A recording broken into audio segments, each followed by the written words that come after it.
Hello and welcome to the video. This is a video about this thing here. This is the Mark IV from GepRC. Now I've had one of the model in from GepRC that I was so impressed with that I thought, you know what, I need to get another one in and see whether that was just a fluke. And that was the GepRC Cinego HD, which I absolutely love. And the way it was put together was very, very high quality. Now this is the Mark IV, I've got the 4S version, but they do different versions as well. I'll put a link in the description if you want to kind of have a look. But this video is going to follow my standard format. I'll unbox it, go through the specs, talk through how the Betaflight stuff is set up, because again the tune is really nice out of the box on this, whether or not you want to fly it like you stole it or just use it for exploring. It's really good for both.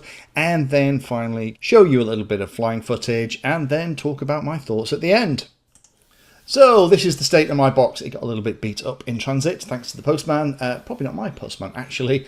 This is the 2450 kV version. There's a couple of versions available. Again, I've got this one more for 4S, which is more of the batteries and the way that I fly.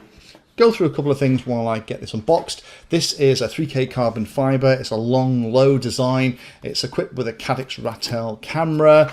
It has a GepRC 4x3x3 tri-bladed props. It has the GepRC Momoda, I think that's how you're going to pronounce it, antenna that comes in the box that you're going to have to pop on.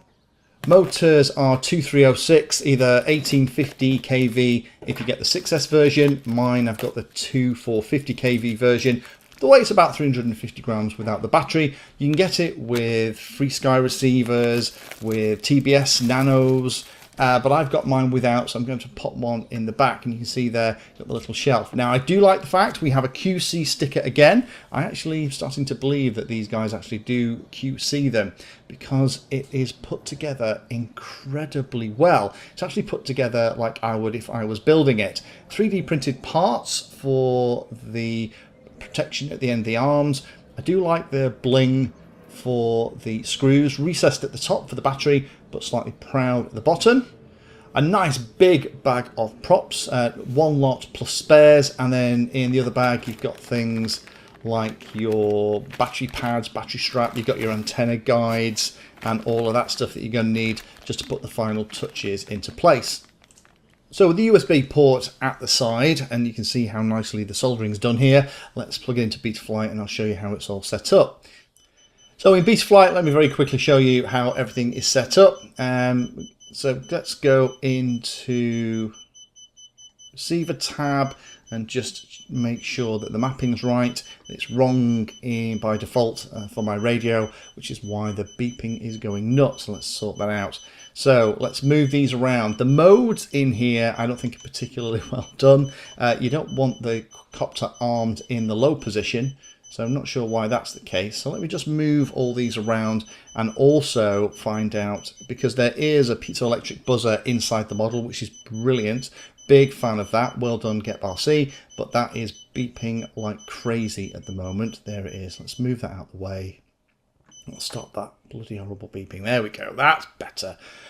Right. So definitely come in if you get one of these and play with your modes. Now we've done that, let's have a look at everything else. So D-Shot 300. Okay, I'd have thought it would have been higher than that. Nothing else to talk about. Note the gyro rotation. If you change things, 4K gyro and PID loop frequency on an F4 flight controller, it's just ticking over. So be aware of that. I think it was an F7 in the other one that I looked at. Scrolling down, nothing particularly exciting in here. Power and battery looks like that. Failsafe is set to drop, which is where I want it. And then PID tuning, which is very nice on this, looks like that. So just go through each of the profiles. I'm flying on profile 1, so I guess that's the one we need to have a closer look at. Looks like they definitely have played around. Profile 1's the one that they have tweaked. So that's how it's set up.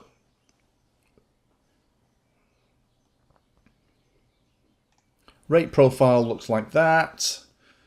So a nice chunk of super rates. And then once that's all set, then coming into the video transmitter bit, putting it on Fat Shark channel 1, which is what my stuff's on by default. Make sure you set it to the right level that's legal for where you are. So in here, there's actually not a lot you need to do, apart from make sure that your radio's set up okay and tweak the modes and the way the on-screen display looks.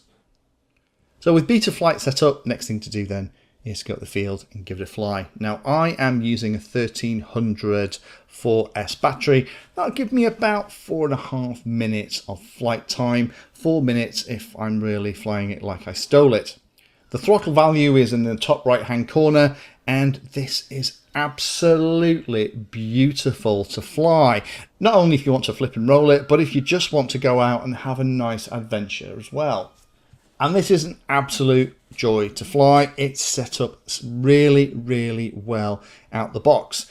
And you get the impression that this is a model that has had quite a bit of thought and love going into it. And it's obviously been through the hands of a couple of pilots who knew how to set a quad up, because it just flies amazingly well out the box. I'm not having to change anything. This is footage from my maiden flight, and it was just fab.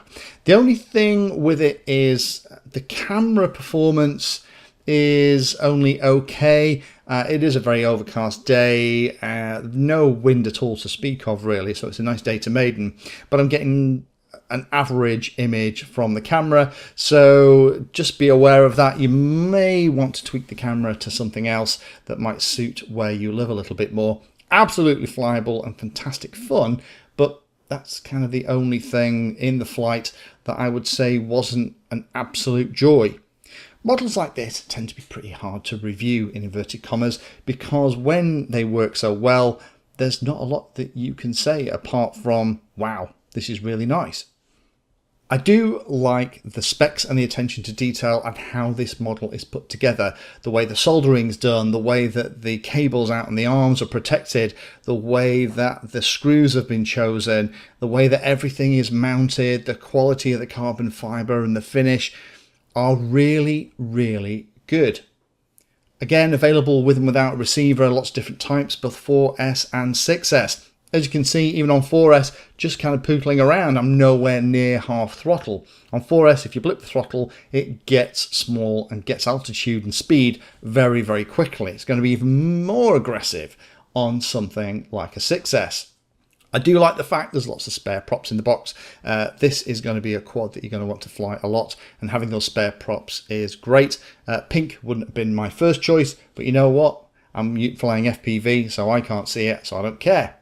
Setup is easy. Again, this has obviously been through the hands of quite a number of pilots. The only thing I'd draw your attention to is go into the modes, make sure that when you're doing your setup, your props are off, and get your radio stuff working. The radio receiver is powered from the flight controller, so that you don't have to have the mains power connected in order to test your radio was working okay. There's only a couple of things that I would draw your attention to. There isn't a mount for something like a GoPro in the box, so if you wanted to pop some kind of action camera on the top, and this would be a great quad to go exploring and get that kind of HD footage on.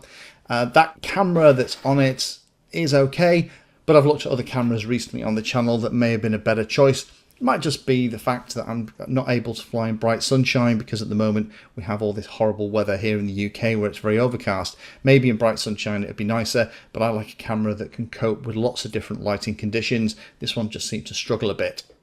It isn't cheap, but then again, quality rarely is. An awful lot of people jumped on the quadcopter bandwagon back in the heyday of all the quad racing stuff a couple of years ago. Lots of those companies that were throwing quads together have disappeared from the scene.